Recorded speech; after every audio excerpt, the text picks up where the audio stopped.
Welcome to the daily update, where I'll go over the action in the market for Friday, March 7th, and we'll see how things look for Monday, March 10th.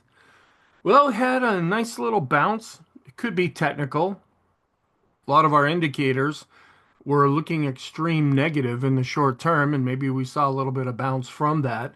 But the important thing for right now is the support for the S&P 500 is holding. We're still negative in the short intermediate term. We're still hanging on to being positive in the long term, but there's damage that has been done to the market. So possibly it was a little bit of a relief bounce. We'll see if there's any more follow through after that. Okay, so right at the open, we did have a lower open. The initial reaction to the employment report was positive. We spiked up and then we went down. And by the time the market opened, we ended up being negative with the futures, but then we quickly climbed back above the unchanged level and the daily pivot at 57.54. And then we started to turn and go back down. We went below the unchanged level, below S1 at 56.96. So we're breaking under the 5,700 level. But we were able to set a base right around the 200-day simple moving average. And I'll show that. I'm not only focused on the 200-day, there's other moving averages, there's other support levels that we're also watching. There's a real convergence of these things coming together. And we held on to those in Friday's session. So that keeps the longer term trend positive for the S&P. Now, some of the other indexes like the NASDAQ 100, they're still under their 200-day moving average, but the real benchmark of the US stock market is the S&P 500, and it's still holding on for the time being. Then as the day wore on, we bounced off of the support level at those different areas that I'll point out here in a little bit. We got back above S1. We then were able to go positive and we got up to the daily pivot and we closed slightly off of the intraday high. So we ended up closing off of the low. It wasn't a really strong day, but we saw later day buying, and that means the smart money is coming in and doing some buying. We were up 0.55% on above average volume. As I said, we're still negative in the short and intermediate term. We're still positive in the long term. Interest rates are going back up, but they're not at that 4.5% level, at least yet.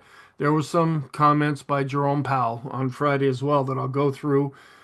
And the real focus now is just this confusion over, okay, we've got all these executive orders and Doge and things are happening and the system's being flooded with all these things that are moving that we can't really keep up with it.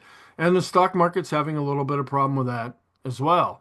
Now, we're still seeing positive earnings going forward, but they're lowering those expectations. And that's why if you go back to the early part of December when we set that all-time high, the market's been pretty lethargic since that point. We've lost that real strong upward momentum and then it's shifted over and it's turned more negative. Okay, so some points that happened. We're still above the 200-day moving average for the S&P. The employment situation report, it was not great, and I'll go through some of the numbers here in just a second, but it said, okay, well, we're a little bit oversold right now. Let's go in and go ahead and do some buying. And then Fed Chair Powell said that he was pleasantly surprised by improvements in productivity. We had that economic report this week, which will result in higher potential output. And then he said, we're not in a real big rush to adjust rates at this time. And then President Trump came out and said that reciprocal tariffs, where if they have a tariff on us, we're going to put a tariff on them and so forth. These were supposed to go into effect on April 2nd. They could be implemented like right away. And the mega caps didn't have all that great of a day, but it wasn't a terrible day either. The VIX is still above 20. We're into the 24 range, even though it came down just a little bit there. Now, looking at our short-term list, it's a little bit shorter than if it was before Friday's session. We have the Stochc RSI, but the Williams percent R has fallen off. We still have the CCI 14 and 20. The stochastics are still extreme, as is our short-term oscillator, the slope oscillator, and we're still far away from the 20-period moving average. In the intermediate term, we were developing a little bit longer list. We had the boom 50, which was on the list, meaning that we were getting too far away from the 50-period moving average.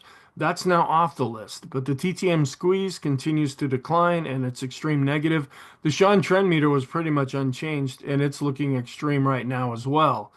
We still have a non-confirmed Hindenburg-Ullman, and we have until March 31st for another spike on the chart that I look at. That would be a confirmation. It hasn't happened yet.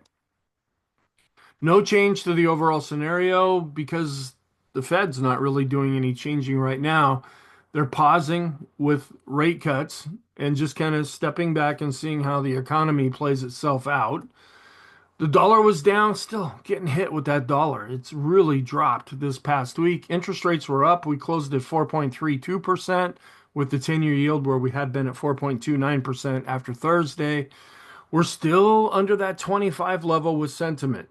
We came up a little bit. We had been at 17. Now we're at 20, but it still shows that there's real pessimism in the market. And instead of coming down and bouncing up out of this because everybody's freaking out at once, we've sat down below this 25 level for quite a while. And we're back to being normal now with the 10 to the 3-month yield curve. It's right at zero. I should say they're even. The 10-month yield and the 3-month yield are the same currently. I'll keep an eye on that. I'll show you the chart later. I was going to stop showing that chart unless something changed. Well, it changed on Friday back to being right even. And we're still negative with our trend. The ADX is going up. It's above its moving average. It's above 20. The red line is on top. That's negative. And we're positive with the up day, but the momentum, I'm still keeping it negative. And the chart is not looking really friendly right now that I'll show you as I go through this. We did get the big employment situation report, and the non-farm payrolls came in less than expected at 151,000, but it wasn't terrible either. Where last time we had 125,000. So it was an improvement over the previous month that was actually revised down. The market could have just freaked out over that, but it was considered to be okay. And then the private payrolls came in at 145,000, also less than expected, but up from the 80,000 that came in last time. The average hourly earnings came in as expected, up 0.3%, down from the 0.4% that came out last month. The unemployment rate ticked up. We're at 4.1% now, where it had been at 4. That's what they expected it to stay at. And the average work week, 34.1, a little bit lower than the 34.2 that they had expected, but it's the same reading as we had last time there. Okay, so here is a monthly chart just showing the change where we're up from the previous month, but off of the stronger numbers that we had been seeing. The hourly earnings kind of just floating around here on a year-over-year basis at about 4%. This just shows what we received on Thursday with the jobless claims. That's in red, where there was a decrease there. That shows economic or employment strength. But we're seeing an increase here of the continuing claims, those that are unemployed for longer. And now we're at 4.1% with the unemployment rate. Then getting into some Isabel Net blog charts. Says the second week of March lows are common the past 2 decades. They're trying to put all of this together here. It's saying that, okay, March can often be weak, and then we see some strength coming up out of that. Now we have other data that we look at that goes against this, but this is based on what Carson has come out with. But then by the end of the year, we're up 9.72% on average. And then the equal weight S&P 500 is typically outperformed on the aggregate index, and not lately. It's been the S&P that's been outperforming here, but this is looking back over 10 years where it's the equal weight. That's where all the stocks in the S&P are treated the same versus the S&P weighted index where the big companies have more of an impact. And this is just trying to show that, okay, the rest of the market will typically outperform, but there's other times, 22% of the time, where it underperforms. And I included the description here because it would be easy to misinterpret this chart. It says there's often an inverse relationship between the US dollar and international stock markets, meaning that a peak in the dollar could make international stocks more appealing. This is just showing how things have been going down, and maybe they're oversold, and some folks might come in and say, maybe this is a good time to buy, like in emerging markets or things like that. And we're still getting updates of the GDP now. I'll also go over this in the weekend video where we're coming in with a negative GDP right now. Now, this is just a forecast and it changes and it's updated numerous times before we get the next GDP report. But this took the market by surprise a week ago, where we've been seeing positive GDP forecasts going forward. Now that it's gone to negative, because if we're negative for two consecutive quarters, we're typically in a recession at that point. All right, central banks have more space to cut rates today than in recent past. I mean, you just look at it, okay? When we were down at zero, they couldn't cut rates. You could theoretically, in some countries, Germany and Japan actually did this, where they had rates negative. It's like, okay, I'm going to borrow money from you and you're going to pay me interest on top of that. Yeah, that's really how it works. But here, with the rates higher than where they're at right now, they can cut rates. Where we had to go into quantitative easing and all this other stuff that went on during the COVID lockdowns and everything that really helped stimulate the economy and the stock market, but it also produced some inflation. It's just saying now the Fed has a little bit more room to cut if it needs to do that. And then indexed return of the cyclicals, these cycle with the economy. They do better when the economy's doing well versus defensive. And that's what we've been watching a lot lately. This is when the economy looks to be weaker, when the stock market looks to be weaker. Folks will get into defensives, toilet paper, toothpaste, the things that hold up, healthcare. And it doesn't really matter what's going on in the economy, those things are still needed. And it's really dropped off lately. The valuations, and I'll go over this again in the intermarket analysis video over the weekend, just showing what the current valuation here is. It's a valuation indicator. I use a couple of different ways than this, but the takeaway from this is, yeah, the market's expensive and has been for a long time. And even with the little declines that we've been seeing, that it's still expensive. Okay, this is momentum unwind. JP Morgan argues that their analysts of previous momentum drawdowns, this is when we would have a pullback and it's like, okay, it's just a decline, buy the dip, buy the dip. And then we were able to come up out of that. And if that's what's happening now at JP Morgan, they think that it's 90% complete. Okay, I don't know, 91.2%, whatever. But however, the bank also warns that if the structural regime change, that means we're switching over to a more negative environment. If it has further to go with a potential pullback of 25% relative to the market. I mean, it's not really telling you anything. And it's things that we go through all the time. Is this just a pullback, a short-term decline before we get set to go higher? Or are we seeing a bigger shift where things are turning more negative and will actually produce a bear market or a downtrend for a period of time? That's really all they're trying to say with this. And then part-time reasons and multiple job holders. The takeaway here is where the red circle is. There are a lot of people that are working more than one job right now, and it's the highest it's ever been based on this chart going back to 2020. And it just means that, when people have to have more than one job just to make ends meet, that puts a lot more pressure on the family or on the person themselves. Now, if you have a couple of different jobs and it's like you have your job to produce an income and then you're doing something that you're passionate about, that's different, but it's just not that way for a lot of people. Okay, so here is the chart. We did have a lower open, but then we immediately went up above the daily pivot. But then we immediately again turned and came down and we went negative. We tried to find some support here at S1 and then we fell below that. We were actually below the 200-day moving average at this point, and I'll point that out with some other charts going on. But then we didn't break through it. There might have been some stop loss orders and people like, oh no, we're under the 200-day moving average. Let's get out. But that's not necessarily the important part. It's not that we go under it. It's where do we close? And we were able to come back up later in the day, go positive, get above the daily pivot, and just close a little bit off of the daily pivot here. So we were able to close back above the 200-day moving average. And this just, there was, things were relatively quiet in the initial overnight session and then quiet leading up to the report. And then it went up, but then it immediately went down. Here shows the down move and then the bounce back up going into the close. No improvement here other than both went up a little bit. We're still seeing the red line above the blue line. That means value is outperforming growth on an intraday basis. So this is still more defensive. And a little bit of a bounce here with the S&P growth to value ratio on an intraday basis.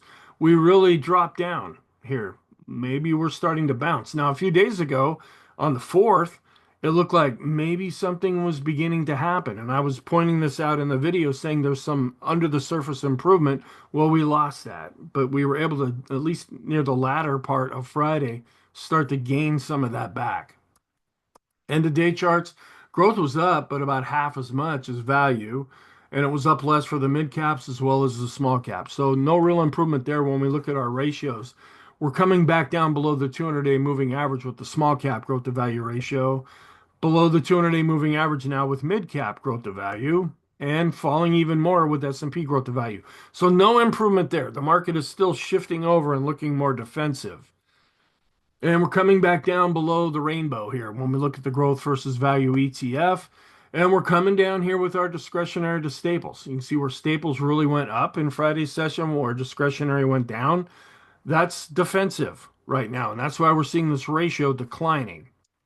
And we're below the 200-day moving average with large cap growth. Now, this is one area that we lost that after Thursday. We were not able to get that back. Here's our trend. We're negative. We did turn up a little bit. Even with the up day, this red line's going up slightly, but it could be taken as a little bit positive because as we've been going up and the red line's above the green line, we've been seeing this coming down just a little bit here. Now, that could be that there's some rotational buying going on that this indicator is picking up. So it's not showing a lot of weakness. It's actually declining a little bit here, but we're also seeing the green line going down. So that's why this is intermediate term, and this trend is getting stronger and negative. In the short term, going up with the ADX, the red line's going up, the red line's above the green line. So the short term is still negative there. And we were above average with volume. Sentiment, we're still going up here with the Ulcer Index. This is another sentiment gauge. And we came down a little bit, but we're still above 20 here with the VIX, both with the line chart and the bar chart. Came down a little bit here with the VIX of the VIX, but still showing an increase in fear. The momentum of the VIX is still up. And we're still, for the most part, going down here. We ticked up a little bit on Friday with the risk on to risk off ratio, but this has been falling. And this also is suggesting the market is still becoming more defensive. We were up with this fear gauge where this other fear gauge was down slightly, so a little bit of a discrepancy there. And we're keeping an eye on this. This is the spread between risky, like junk bonds, and safe bonds, like government bonds. We don't really get a lot from this chart because it's longer term. What we're seeing here, this is an inverted version of the chart I just showed. This is actually coming down. That means there's an increase of fear. Well, we ticked back up after Thursday, but we're coming back down after Friday. This is starting to fall, and that means that there's a pickup in fear in the bond market. We just want to keep an eye on this. If this continues to fall, that's going to be more negative. And the daily chart for the equity put call ratio did decline with the up day. We're going down with the 5-day chart. That's positive. And we're slightly going down, but just kind of not going much of anywhere here with the 10-day chart. That's slightly positive as well. And we came back up out of the band here with the volatility risk premium. There's just a little bit of an uptick in fear, according to this chart. But the advanced decline line, and I've been pointing this out for the last week or two, we're not falling apart here. We're just kind of going along sideways. This also suggests that there could be rotation into more defensive areas of the market. We have been seeing more of a decline with volume, but both of these are still above these moving averages here. But when we see a downturn with the volume, that's because it's the big stocks that are getting sold and they have more of an impact, where this is just based on price and it's been hanging along, going sideways. And we're seeing a little bit of a deterioration here. When we look at the new highs, which are green, minus the new lows, this is over the last 52 weeks. And in a good, healthy environment, we'll see the green really outweigh the red, and the green will be going up. Well, we've kind of fallen back now. So the 5-day chart is going down. We're trying to level off a little bit here with the 10-day chart. And we're turning slightly positive with our advancers decliners over the last 10 days. We're crossing back above zero. So that's showing a slight improvement where it had been below zero. But we've been doing an awful lot of dancing. We have an up day, it goes above zero. We have a down day, it goes below zero. We're not seeing any real conviction in here. This could also suggest more rotation from growth to value. Slightly more positive again with the short-term advanced decline ratio. The blue line is back above zero and the red line still above zero. And we're turning back up above the moving average with accumulation distribution. This is smart money indicator number one. This is still positive. Smart money indicator two, the Chaikin money flow, it's still negative. The histogram's going down and the red line's going down. So we're seeing a non-confirmation there, but we're looking a little more positive now with the Chaikin oscillator. It's turned up, gone above its moving average, and crossed back above zero. So two of our three smart money indicators are positive, but they're not all three positive. And the vortex is still negative here with the red line going up and the green line going down. We're not seeing much of a change here with the advanced decline line with the different studies that I look at. The cumulative advanced decline line for the S&P based on price, we've just been humming along here. It's not really showing a lot of weakness, but it's not showing strength either. And we are seeing a little bit more weakness here based on volume as that possible rebalancing is still going through the market. And the NYSE cumulative advanced decline line, we were up, so we were above the moving average, but we're still below the moving average with our regular NYSE advanced decline line, as well as this other NYSE advanced decline line. And then we break it out for common stock based on price. Not really much of a change, either based on price or volume. But I'm still taking this as positive because of where the S&P is. We're still above this moving average with the advanced decline line studies. We're below the moving average with the NYSE common stock, the mid caps, and the small caps, even though all of those indexes bounced up slightly on Friday. And we're improving, but still below 50 with those stocks in the S&P above their 20-period moving average, 50-period moving average, 100-period moving average. This is the one I've been really honing in on lately because this is the long term. We're back above 50 and going up here with those stocks above their 200-day moving average. So we had dropped slightly below it. Well, we were able to get that back in Friday's session. And this also measures on a closing basis where is the S&P in relation to the 200-day simple moving average. And we're less than a percent here. It's 0.65%. I have to put on my glasses to see that. But looking at how this is unfolding here, we came right down to the 200-day moving average, but then we fell below it in Friday's session, but then we were able to get back above it, and that shows that the support level is holding for now. In the upcoming week, we might lose this, but at least as of Friday's close, we're still doing okay there. And then here's the daily chart also showing how we came down to the 200-day moving average and then we're able to come back above it. And we were above average with volume. Saw a bit of an improvement, but you can see there's been no real conviction here going back to the end of January. We're not seeing these real big moves. It's just kind of chopping lower with the 20-day, 50-day, and 200-day moving averages, but they did tick up a little bit. And we're still far away from the 20-period moving average. That's short term. That's why we're getting an extreme negative reading here. We had become far away from the 50-day moving average, but we crossed back above this red line, and we're coming down about to the midpoint with our distance away from the 200-day moving average. And we see that confirmed with some of the charts I just showed you and other ones that I will show. We ticked up here with the Stochh RSI, but we're still extreme negative. We're just barely not extreme negative here with the Williams percent R. CCI 14 is improving, but extreme, and the CCI 20 also still extreme negative. We're no longer extreme negative with the stochastics in the short term, but you can see how choppy it has been lately. And we're still extreme negative, but turning up in the intermediate term, and we're turning back up and still extreme with the long short term stochastic. Came up a little bit, but still negative with the force index. The condition of the short-term trend is still negative. And we're still below the simple and exponential moving average in the short term based on 20 periods. And we worked off a little bit here. The standard deviations chart, we were in the -3 channel after Thursday. Now we're in the -2. So we're not extreme there. But we ticked up a little bit, but we're still negative with the balance of power. Now this maybe it's a little easier to see here with all these purple bars. This is negative. But you can see as we've been coming down, we're setting a series of lower highs and lower lows, even on Friday. So yeah, we were up in Friday's session, but we did set a lower low for what we've been seeing lately. This is kind of a vulnerable and dangerous looking chart pattern. To turn more positive, we're going to need to set a new high and then set a higher low and then see that follow through to the upside. And we're still negative here with the lowest low value chart.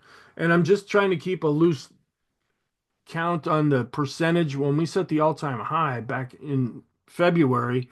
And then with the low that we set, that's 7.82%. Now, some people measure this on a closing basis. I look at this on an intraday basis. If we get down around to that 10% level, that's where the definition of a correction could come into play. And the TTM squeeze is continuing to go down, and we're below this black line. When we get down here, when we are extreme, that's when I show the longer term version of this chart and just showing other times when we had extreme readings like this. Now, we could still go down further, but sometimes we are at least open to the idea of a reversal. We're still declining with the ease of movement. That's negative. We're still moving pretty quickly here with our standard deviations chart. This just measures speed, not direction. We're negative with the Arun. We're below zero and declining with the oscillator. And we improved with this S&P McClellan oscillator, but we're still below zero. So we're still declining with the summation index based on price, and we're dropping below zero here based on volume. A tick up with the NYSE McClellan oscillator, but still below zero. So this summation index for the NYSE is declining based on price and volume. And we actually picked up a little bit of hope after Thursday. The Swindler Trading Oscillator was actually going up. Well, now it's turning back down. It's actually picking up some weakness and it's below zero. We're starting to roll over again here based on volume. So really no improvement there. Momentum is still negative. We're going down with the PMO. We're going down based on price and volume. We ticked up a little bit with the PMOs that are rising, but again, see this choppiness that started to come in right about in February? This could suggest more of the rotation going on in the market, where the buy signals ticked up a little bit, but they've been waning lately too, and we're also declining with those PMOs that are above zero that are in the S&P. We've gone from negative to neutral with the Elder's Impulse system for the S&P. We're still negative with the parabolic SAR. The dots are on top. Momentum is negative but extreme. We're down below this red line, and this is continuing to go down here. We're also starting to get extreme with the MACD. We're actually surpassing these previous lows. This is more short to somewhat intermediate term. That's why I include it right after the slope oscillator. But that's negative for right now. We're not really seeing any improvement.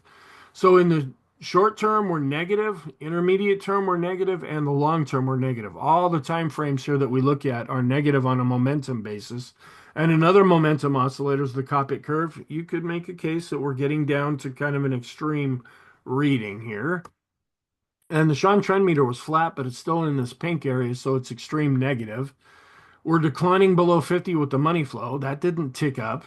We ticked up a little bit here with the ultimate oscillator, but we're still negative since it's below 50. And we came up, but we're still below the moving average with unbalanced volume. And we're still below 50 with the RSI 14 and the RSI 9. Neither of them are extreme right now. This is the condition of the intermediate term trend, which is also negative. Prices below the lines are going down. And we're below the simple and exponential moving average in the intermediate term. And we are below the 100 period moving average. Now notice here, this S2 pivot point, that was converging with some other levels that I'll point out as I go through the charts. But we did bounce up off of that. But looking at the trend itself, we're negative now. And this is more short to even somewhat long term for the trend, where we look at all of the moving averages here. We fell below and actually set a new low in this more vulnerable looking chart pattern here, but we were able to get back above it. So for right now, this support level is holding. This is another area that I was really keeping an eye on and actually switched how this chart is displayed. I was really watching this chart on Friday, but how I usually display this is with a line chart, which just shows the closing value. I switched this over to a bar chart, and this light blue area, that held as support. Now we came down a little bit below it. Now, why is that important? Well, a year ago in April, we came down, and that was just a pullback And then we were able to come up out of that. This is an anchored moving average going forward. And so far, this moving average is holding up compared to where that low was set almost a year ago. And that's seen as positive. Now, it's going to turn more negative if we see more weakness and we drop down below this light blue line. Another thing that could be in the works here is the mass index. We just have two out of the three criteria that have been met so far. Criteria one is when we go above the red dash line. Criteria two is above the blue line. Criteria three will be when we come back down and cross back below the red dash line. We've been going down to create this signal that this indicator tries to suggest that there will be a reversal. And we're close, but not quite there yet with the Pring bottom fisher. So we're kind of seeing a little bit of a convergence here. We're holding out above the 200-day moving average. The Pring bottom fisher is close to a buy signal. And back here with the mass index, this could be close to a buy signal, and all of them happening around the same time. But we're not seeing confirmation. We're still seeing things more negative with all of our other bits of evidence that we look at. We're still going down, even though we ticked up a little bit here with the bullish percent index, but it's still negative. We're still going down with the NYSE bullish percent index. We ticked up a little bit with the NASDAQ 100 bullish percent index. And we're below the Ichimoku cloud here. The blue line's below the red line. That's negative, even though we ticked up a little bit here with the green line. This chart is still negative. And we came down to a Fibonacci retracement level, to 61.8% retracement. We actually fell a little bit below it, but we were able to close up above it. So for right now, this support level is holding. If we break below this, that means things are turning more negative. Just like the moving average I just showed, we're seeing a lot of these things coming together at about the same time. So that gives us multiple points of reference to try to evaluate things. Longer term, I've been showing this chart for quite a while. In early December, we hit the upper end of this trend channel, and that's where we started to lose our momentum. And now we're starting to come down here. And we're still negative with the Heikin Ashi chart with the black candles. We're negative with the Kegi chart. We're negative with the Renko chart. And we're negative with the three-line break. So different ways that we study the trend, it's negative. And in fact, with the point and figure chart, we set enough of a low in Friday's session to generate another O here. And we're still working on a double bottom breakdown that was generated on February 27th. So no real improvements here. In fact, this chart's actually showing more weakness. Long term, we're below this midpoint here with the 150 moving average study. We're just hanging out down around the 200-day moving average study. This is what we're seeing in other charts. It's just a duplication a little bit longer term here. Okay, and then we're negative in the short and intermediate term with all the different stock indexes. And we're positive in the short and intermediate term with bonds based on price, negative with commodities in the short term, but now the dollar's just been getting hammered. It's negative in the short and intermediate term. And we had discretionary down just a little bit there. Would have been nice if it had done better. But the financials have been under pressure lately, and I've been keeping an eye on that. And we're getting a little bit concerned, and I have a couple of charts to show where utilities were up. That's generally considered to be more defensive. But then with all the electric vehicles and AI, we're going to need more electricity. Maybe that could be a growth area, but utilities and energy together, that's more defensive. They were the strongest areas. Where tech, maybe that was more of a technical bounce. Communication ended up being up, with staples were up. Here, where discretionary was down, that's where we're seeing the ratio continuing to fall. And we saw some positive things right at the open, where the NASDAQ went above 18.1, 18.2. Then it went down below 18,000, then 17.9, 17.8. So yeah, and then it didn't pick up the strength that we saw later in the day there. The healthcare had a BPI cross above 50. We just saw one cross below 50. And then industrials, this is more driven by what's happening with the economy. It had a BPI cross above 30. It had become quite extreme negative. Communication had a BPI cross below 50. And then what was this? Hour and a half later, crossed back above 50. Same sector. Okay. Then looking at the weighted versus equal weighted version, we're still going down here. That means the weighted version is underperforming. That's also part of the rotation that we've been seeing. And the Dow, it's in an uptrend, but we're above the 200-day moving average, but below the 50. We've gone from negative to neutral with the Elder's Impulse system for the diamonds, the ETF for the Dow. We're still below the 200-day moving average with the NASDAQ and the NASDAQ 100, even though they were both up. And we've gone from negative to neutral with the Qs with the Elder's Impulse system. The momentum for the NASDAQ 100 is still negative. And I wanted to bring up the Qs here. We closed right at the 200-day moving average here. So we fell below it, closed below it, but we were able to come right back up to it. Now, is this going to provide overhead resistance now? Eh, we're right there. And we're also turning more negative because the 20 period moving average is now dropping below the 50 period. It's not a death cross, it's a silver silver death cross. I forget what they call that, but this is when the short term turns over the intermediate term. The death cross would be when the 50 rolls over the 200. Okay, and we're still going down here, even though we bounced up here with the small caps. Looking at the other small cap index, still quite negative right now. But we've gone from negative to neutral, at least with the small caps. Mid caps also showing some weakness, came down to this S2 point, and we're able to bounce up off of that and close well off of the low. But again, we're not really seeing any strength here. We're still seeing a series of lower highs and a couple of lower lows. And we've gone from negative to neutral with the Elder's Impulse system for the mid caps. This is the financial sector, which has been one of the stronger areas going back to late 2023. And we've spent most of the time above the 50-day moving average. Well, we were down another 0.5% in Friday's session, and we're dropping further below the 50-day moving average. Now, it's like, okay, I mean, this could be just some short-term weakness, but we want to keep an eye on this in case it develops into longer-term weakness. And this is one area we've been watching. The bank ETF, we fell below the 50-day moving average. We came right down to the 200-day moving average on Thursday. We fell below it, but we're able to close above the 200-day moving average here. So this is support that's still holding. The Wilshire also was able to get back above its 200-day moving average.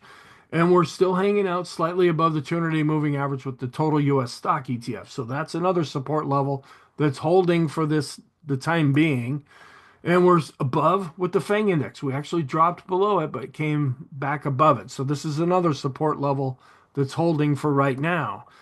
Apple was up 1.59%, coming back up to its 50-day moving average. We're battling with the 200-day moving average with Amazon. It ended up being down. Microsoft is in a downtrend, was down 0.9%.